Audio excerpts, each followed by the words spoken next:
Kalau kita nak bermimpi, nak ada impian, nak berjaya, kita kena ada duit kan? Aspirasi kita semua tak percuma sebenarnya. Dreams are not free.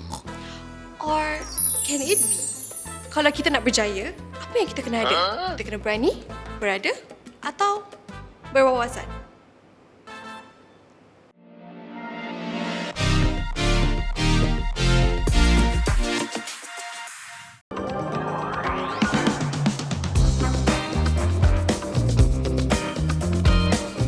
Best lah minum kopi sejuk, middle of the day. Best kan jadi self-employed? Kan best. Tapi apa? You know lah. Tahu lah Okay. Ada yang best, ada yang tak best. Yes. Ada yang best, tak best. Macam mana tu? Kadang-kadang kita ada banyak masa in between gigs. So kadang-kadang untuk I kan, I kerja kadang-kadang pagi buta. Oi, So kena keluar. pagi tu berapa pagi tu? Kadang-kadang pukul 2 pagi, pukul 5 pagi. So sometimes in the middle of the day I have nothing to do. Itulah. Wow. Lepas tu kawan-kawan confirm Kawan-kawan semua kerja. mana boleh ajak minum mengopi. Oh, betul. Betul. I seorang je minta, nak pergi Tezafan tak? Nak Masa pergi kerja Tezafan esok. tak? Semua orang kerja. Betul? Tu. The perks of us. Tapi kita pun, the perks pun ada kawan lah. Nak itulah. pergi mengupi kan. How about you? Same. Memang kita kerja semua out hours kan. Yep. Tak ada fix, tak ada ni. So kalau nak jumpa kawan pun macam can is can. Yes. Tapi kita pun macam susah sikit lah kan. Sebab kita very innate nak kena kerja, you know, and all. Is this something that korang nak buat ever since korang a child, korang small, atau macam dia secara langsung? You just decided, you know what, I nak buat gini lah at this age, you know? For mine, since it was a family business, jadi it's secara langsung lah. Oh. And because memang dari business kita memang dah buat as a child, kita just tolong-tolong ni semua kan. Jadi along the way, lepas my parents got older, then this is my time to step in lah. Are you the eldest in the family or something? No, I'm the number 3. Oh, Oh, okay, The something only new. boy in the family. I see. Sebab dia secara langsung. Secara langsung. Okay, get it. Terpaksa kena select. Terpaksa, alamak. ya Allah. I did not hear that. You pula macam mana? Untuk I actually kan macam I masa kecil I went through macam banyak phases of like what I want to do dalam masa depan, faham tak?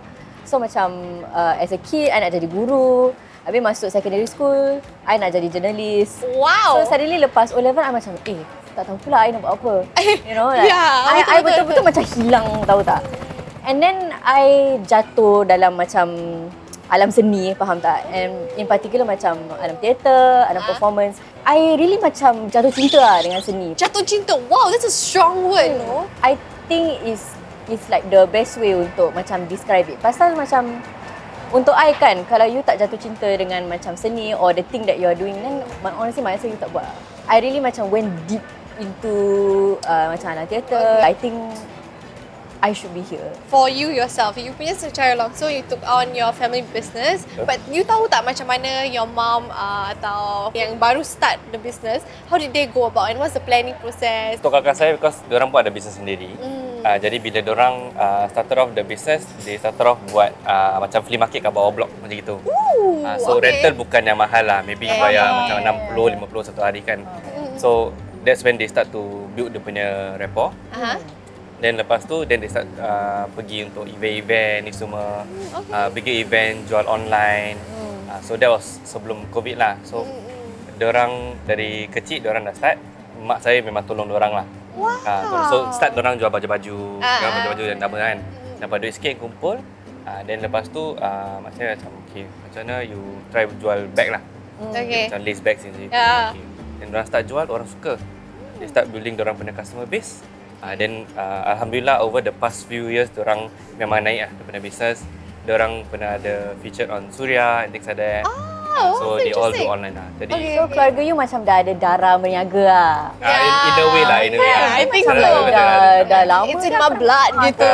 Jadi so because of that, then how we came about to buka dia punya F&B business. Pasal mak saya dia orang Thai kan.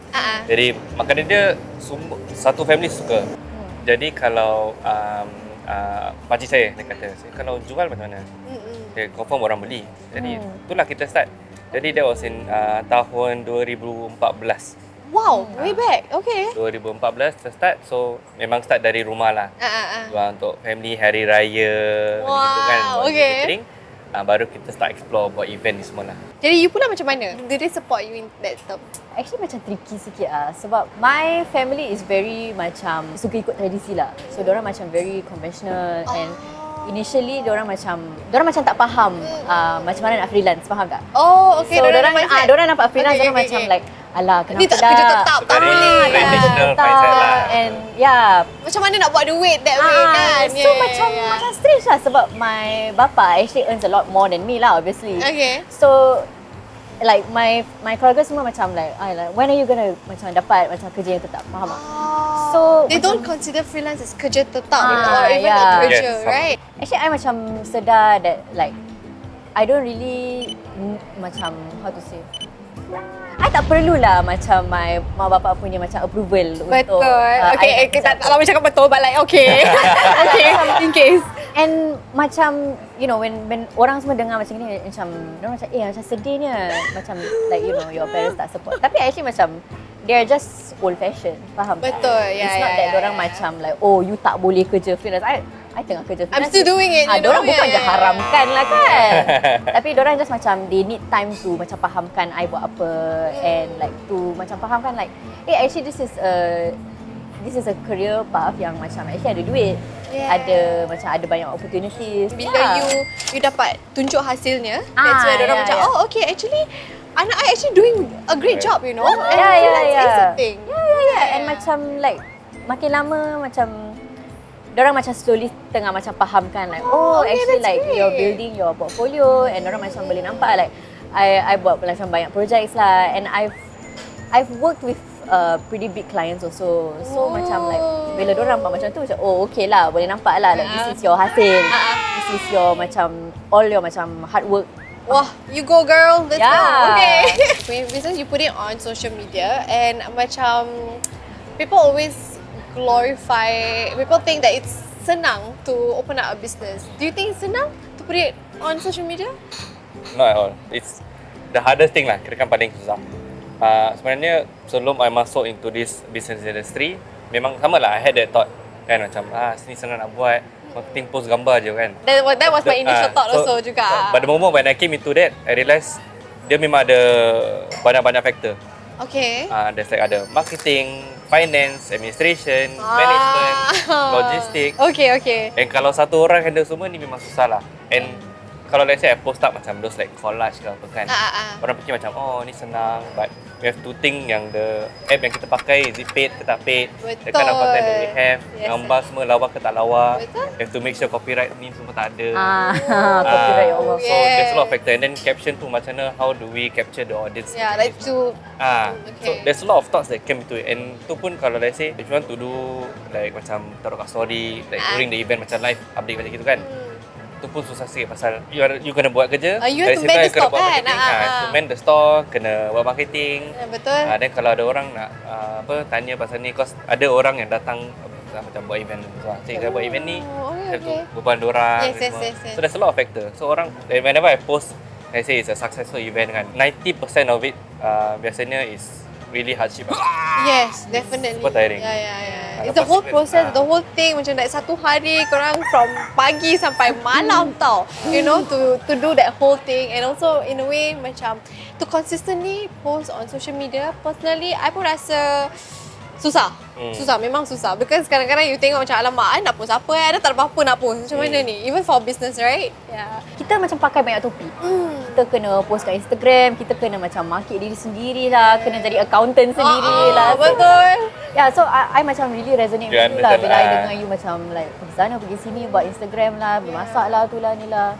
Habis kalau untuk you pula macam mana? Untuk I macam similar tapi macam lain sikit, faham tak? Macam mana tu? Same but different. Okay, because I kerja dalam theater. Kadang-kadang dalam tari pun I kerja kat sana lah. So kadang-kadang when bila kita ada macam shows kan, tu Instagram, Facebook semua is all very important because we need to get sales for our shows. So kadang-kadang kan everybody in the team, walaupun kita orang ada orang marketing, kita orang semua kena jadi marketingnya orang. So everybody has to post, everybody has to like share about the show and like we have to Spread the awareness of that. ya. Kalau tak, siapa nak datang? Betul. Jadi daripada apa yang you katakan tadi, social media itself dah susah tau. Susah to maintain, susah to post and building a business pun dah susah. Tapi orang-orang yang social media, macam example kalau I tengok you punya social media, senang je macam, okay, you know what, I pun nak buka business lah. What are your advice for people who want to start a business? You know, what's the first thing you should tell them? I think for myself, jangan percaya what you see on social media lah. Okay, kebanyakan banyak bisnes memang kalau orang tengok, dia suka menipu. It's a facade lah, kira-kira when you look at it in this way. Jadi, the process memang susah. And that's one. And people kalau dia tengok macam senang, this kind of thing, it's best that if you do want to macam start business sendiri kan, best thing is to buat research dulu. Let's say sesiapa ada aspirasi, tapi dia tak ada buat research, then memang tak boleh lari business lah. Aspirasi only works in certain industries je, bukan semua. You memang tak boleh macam duduk sana dan tunggu untuk kerja. You kena cari tu kerja sendiri. And I think macam kalau I macam bagi advice kat orang kan, that is what I want people tu macam really macam tahu. Pasal you tengok seni kan, and you macam like, oh seni macam happy-happy, kita macam kita berlakon, kita menari, kita menulis, semua okey lah. Memang tu macam paling best pasal seni and you know macam you really kena sayang, betul-betul sayang dengan seni lah. Tapi kalau you sayang je, mana cukup. Betul. You kena tahu macam mana like who's going to give you a job, macam and how you akan dapat kerja tu, faham tak? You know, and macam there's so many different ways yang you boleh dapatkan kerja and kadang-kadang it's not even dalam seni aja yang you boleh dapat kerja. Macam I suka menulis. So kadang-kadang I tulis untuk macam lain companies lah and bukan sahaja untuk seni. Yang macam you interested in kan, I rasa and boleh dapatkan you duit. Tu paling penting lah tu. Penting Pasal you kena makan. Betul. Tak cukup aja yang you suka seni tu. You're right. Networking one, tu is tak boleh malu. Betul, definitely. I think to add on the third point, time bila buat business kan, you cannot always be the good person. Good person. Good Dia cop, kalau bad cop. dia kena ada good cop, bad cop. Kalau let's say all the way you macam nak buat business tapi you baik sangat kan, a lot of things cannot go your way. You at some point you have to do things for yourself. Kita semua self-employed, you know, and all, and people think that macam senang untuk kita, you know, live our life, you know, the flexibility and stuff like that, and we don't even have a routine. It's not true kan? Jadi, what do you guys think of that? I think the illusion yang orang ada is kita memang got our own free time, kita boleh buat apa-apa anytime. Yeah. Tapi when you take out the aspect of standard working hours kan, macam like 9 sampai 5 ke 9 sampai 6 kan, for self-employed and you understand it's a 24-hour thing. Yes, Yeah, Kan? it is. Ada 24 jam satu hari semua. Dia tak ada macam at any point Clock out. Ya, Okay, you know clock what? out ni tak ada. Macam ya. at any point of time when you need to work, you kena buat kerja. Have to work, yes. Tapi kan, and this is something yang I betul-betul belajar the hard way lah. Macam, if you work too much, nanti you burn out. Yeah. And then you tak boleh kerja. So That's it's like what's more worse, you cakap no kepada macam, you say no to like a few jobs.